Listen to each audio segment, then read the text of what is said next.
إن الحمد لله نحمده ونستغفره ونستعينه ونستهديه ونشكره ونعوذ بالله من شرور أنفسنا ومن سيئات أعمالنا من يهده الله فلا مضل له ومن يضلل فلا هادي له وأشهد أن لا إله إلا الله وحده لا شريك له ولا مثيل ولا شبيه ولا ضد ولا ند له وأشهد أن سيدنا وحبيبنا وعظيمنا وقائدنا وقرة أعيننا محمد عبده ورسوله وصفيه وحبيبه من بعثه الله رحمة للعالمين هاد ومبشر ونذيرا بلغ رسالة ودى الأمانة ونصح الأمة وجاهد في الله حق جهاده فجزاه الله عنا خير ما جزى نبي من أنبيائه اللهم صل على سيدنا محمد وعلى آل سيدنا محمد كما صليت على سيدنا إبراهيم وعلى آل سيدنا إبراهيم اللهم بارك على سيدنا محمد وعلى آل سيدنا محمد كما باركت على سيدنا إبراهيم وعلى آل سيدنا إبراهيم إنك حميد مجيد أما بعد فأوصيكم عباد الله ونفسي أولا بتقوى الله العلي القدير قال جل في علاه في كتابه الكريم أعوذ بالله من الشيطان الرجيم بسم الله الرحمن الرحيم الذين آمنوا وكانوا يتقون صدق الله العظيم barcha g'alamlarni yo'qdan bor qilishi, shul g'alamlarni tarbiya qilib ham o'zining turli ne'matlari bilan bo'laklab turishi Alloh subhanahu va taologa hamd sanalarimiz, ulug'lovlarimiz bo'lsa edi. Bizni haq yo'lga ko'ndiruvchi, barcha bizga eng ko'rkam o'rnak bo'luvchi suyukli payg'ambarimiz Muhammad Mustafa sallallohu alayhi vasallamga, onun hurmatli g'aylasina, barliq sahabalarina, kunillaribizning turlaridan chiqqan salamlarimiz, salovat shariflarimiz ham har turli ezgi duolarimiz erishsaydi. Aziz din kardoshlarim, Hazreti Abu Hurayra radhiyallohu anhu payg'ambarimiz sallallohu alayhi vasallamning shunday qudsi hadisini topshiradi. عن أبي هريرة رضي الله عنه قال رسول الله صلى الله عليه وسلم إن الله قال من عاد لي وليا فقد أذنته بالحرب وما تقرب إلي عبدي بشيء أحب إلي مما افترضت عليه وما يزال عبدي يتقرب إلي بالنوافل حتى أحبه فإذا أحببته كنت سمعه الذي يسمع به وبصره الذي يبصر به ويده التي يبطش بها ورجله التي يمشي بها وإن سألني لأعطينه ولئن استعاذني لأعذنه.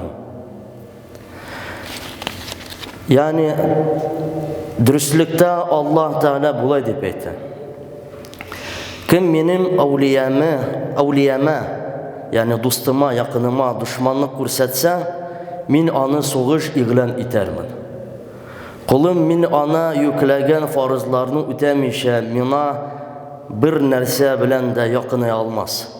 Agar qulim mena nafillar bilan da yaqinayarga tilasa, men onu yaratirman. Agar men onu yaratsam, men onun eshituvchi qulog'i bo'larman, ko'ruvchi ko'zi bo'larman, to'tuvchi qo'li bo'larman, atlavchi oyoqlari bo'larman. Agar mendan nidir so'rasa, berirman. Agar mendan siyinsa, sindirirman. Muhtaram jamoat, haligi hadis boy ishtalikli. Ham o'z ishina ko'pgina masalalarni ola. Inshaalloh ani ulushlarga bo'lib qarormiz inshaalloh. Birinchi ulush kim ul avliya? In ilk hadisda kim menim avliyama, do'stima, yaqinima dushmanlik ko'rsatsa, men ona so'g'ish e'lon etarman deb aytilar. Avliya ul kim? Avliya ul Allohning do'sti, ul Allohga yaqin bo'lgan kishi. Ul Rabbisining qo'shqanlarini o'ti, ham tiyganlaridan tiyila.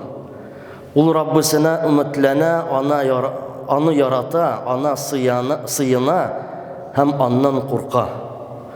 Ul Rabbisine qaytasın bilip, bu kөнгә әзерләнеп яшаучы мөмин. Шуңа күрә Раббысы аны үзенә якын итте. Аллаһ Тәала Кур'ан-ы Кәримдә алар турында булай дип әйтә. Бисмиллаһир-рахманир-рахим. Ала инна аулия Аллаһи ла хауфун алейхим ва ла хум яхзанун. Аллазина аману ва кану яттакун. Лахумул бушра фил хаятид дунья ва фил ахира. لا تبديل لكلمات الله ذلك هو الفوز العظيم. Hiç şüphesiz Allah'ın velilerine bir nindi korku da bulmaz. Hem onlar hasret çıkmaz.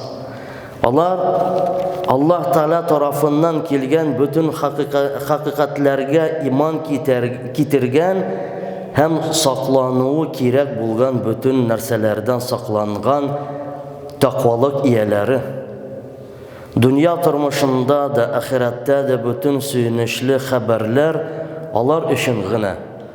Allah'ın müminlerge vaada etken süyünüşlü haberlerin bildirgen sözlerin özgertu hem bu sözler uğruna başkalarını eytu yok. Bu bir zor unuş. Allah'ın avliyasına qarata yavuzlıq qılu ayıruşa zor günah bulup sanala. Elbette kimge gene bulmasın, ol ninde gene dinde bulmasın, ona qarata yavuzlıq qılu günahlı haram bulup tıra. Çünkü Allah qarşında kişi hürmetli zat, hem başka mahluklar kişiye hizmetke koyuldu. Ama Müslüman kişiye yavuzlıq qılu ayıruşa tıyıla. Çünkü ol Rabbisine iman kitirgen hem ana buysungan. Mene şuşu imanı anı ayıruşa zor derecege köteri. Әлеге hadiste de bana basım yasala. Yani kim benim avliyama düşmanlık kursetse, min ana soğuş ilan itermin deyip kisete bizni Allah Teala. Eğer de Allah Teala bu yavuzga soğuş ilan etse, ul unuşka ireşe almaz, ul jinilir. Bu ikinci günge anın kulları kırır, paraliş suğar digenini anlatmay. Көп uçrakta anın turmuşunda belki bir ayber de özgermez. Yani ol özünün yazılgan rızığın alıp, öz ömrün yaşap bitirecek. Ama anın için bu dünya uyunu bitkeş, ömrü ahırına yakınaygaş, Rabbisi anın katı itip tutup alıp, özüne kaytarır hem anın katı gazapka duşar iter. Yani bu anın jiniliği bulur. Hem cemaat, bu dünya sınalı meydanı. Kişiye sayılav irigi hem sayılağının başkarırga güç birilgen. Hem bir vakit barısı da bitecek, hem kişi Rabbisi karşına hesapka gelip basacak. Allah Teala bulay deyip eytir. La yagurrannaka taqallubullezine keferu fil bilad mata'un qalilun thumma ma'wahum cehennem ve bi'sel mihad. Yani kafir bulgan kişilerinin köp mümkünlüklerge iya bulup iminlik hem baylık işinde şehirlerde yürüleri seni aldamasın. Onların ahirette mahrum itilecek bu mümkünlükleri müminler için hazırlangan nimetlerge nisbetli bir az faydalanırlık nerse. Sınandan sığınacak urunları cehennem onun diyaman düşek. Ama Müslüman Allah'ın avliyası ana nigine bulmasın ulgıl otuşta kala. Ağırlık kilse ul sabır ite, unuş kilse ul şükür iter, dedi Peygamberimiz sallallahu aleyhi ve sellem. Kim Allah'a hem anın Resulüne buysunsa ul zor unuşka erişti dedi Allah Rabbimiz Kur'an'da. Mene bu şin utuş, mene bu şin jinu. İkinci ölüş hadisinin. farzlarını үтү. Аллаһ Таала һәр бер кешегә бик якын. Якын заты белән түгел, рәхмәте, күрүе, ишетүе, белеме белән якын. Ул кешене шылгап алган, аның күңелендәге серләрен, яшерен, ниятләрен белүче. Аллаһ кешегә аның үзеннән караганда да якынрак. Кеше үзе хакында бик күп нәрсәләрне белми, әмма Раббысы аның хакында барысын да белүче. Әгәр кеше изгелек кылса, һәм аның изгелеге аның иманны булуыннан чыкса, бу изгелек кешене Аллаһка якынайта.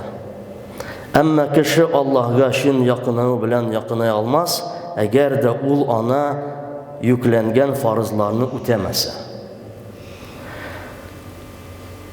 Хадистә әйтелгән кылым мин ана yüklәнгән фарызларны үтәмичә, мина бер нәрсә белән дә якынай алмас дип әйтә Аллаһ Таала шул хадистә. Булар 5 вакыт намаз, Рамазан айында ураза, байлыгы булса закат түләү һәм мөмкинлеге булса хаҗга барып кайту.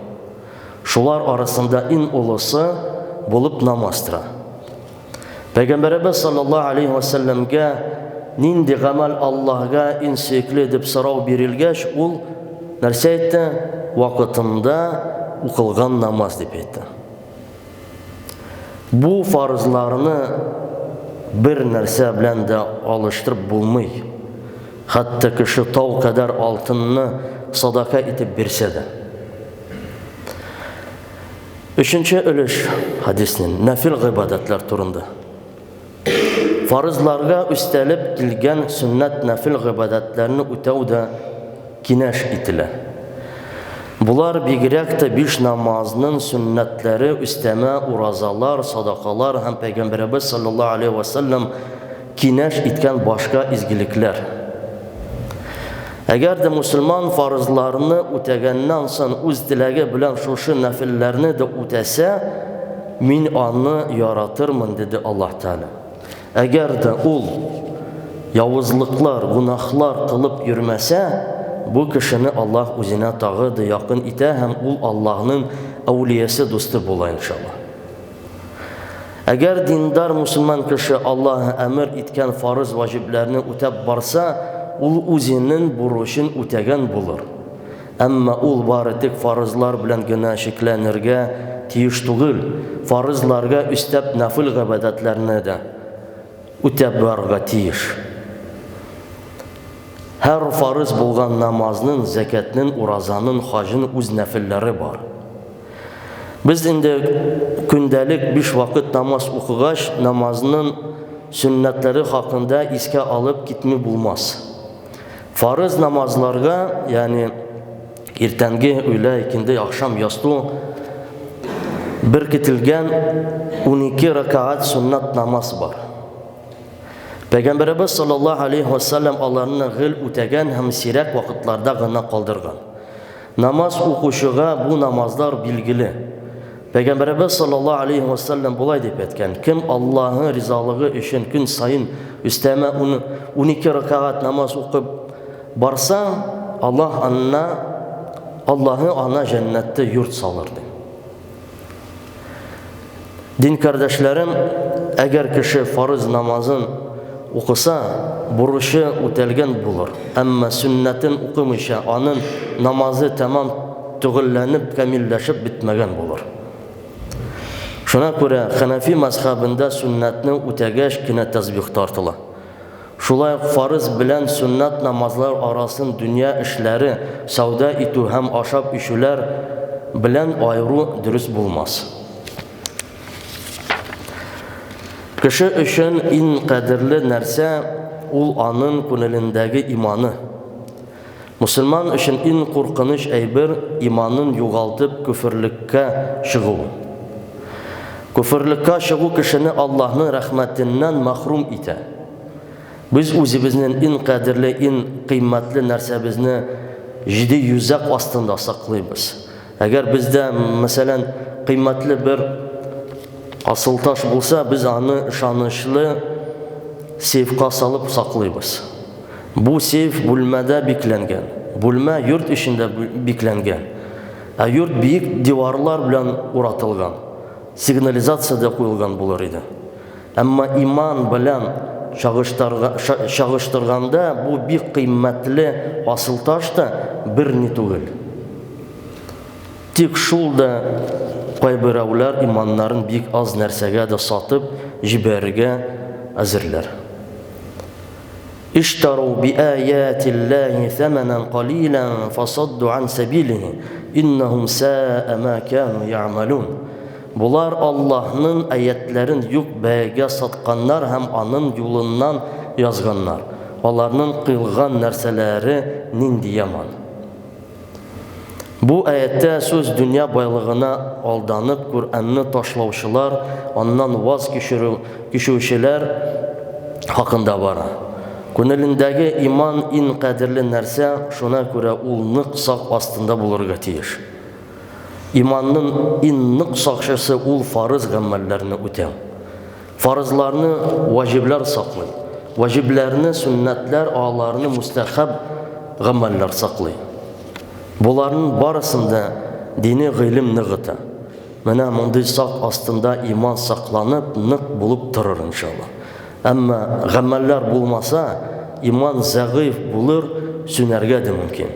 Куръанда шайтан Аллаһы булай дип әйтә.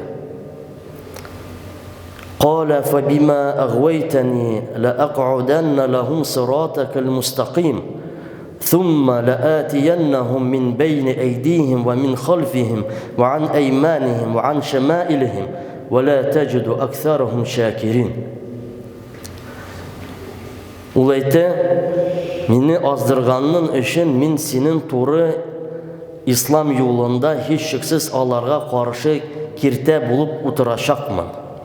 Аннары мин аларга алларыннан һәм артларыннан, уннарыннан һәм сулларыннан вәсвәсәләр бирер өчен һәр дүрт тарафларыннан киләчәкмен. Һәм син аларның күпчелеген шөкер итүчеләр буларак тапмаячаксың. Бигрәк тә кеше үлем түшәгендә ятканда, көчсез булганда, шайтан аны алдап, үзенә авыштырыр. Хәбәрләрдә килгәнчә, Имам Ахмад үлем түшәгендә ятканда юкәле дигән сүзләр кабатлый. Соннан янындагылар аннан бу хакта сорагач, ул минем яныма шайтан килде һәм син мине җиндин я Ахмад диде. Мин ана юкәле дип җавап бирдем дип әйткән. Ягъни әле жан чыкмыйча бер кемдә шайтанның фитнәсеннән имин түгел.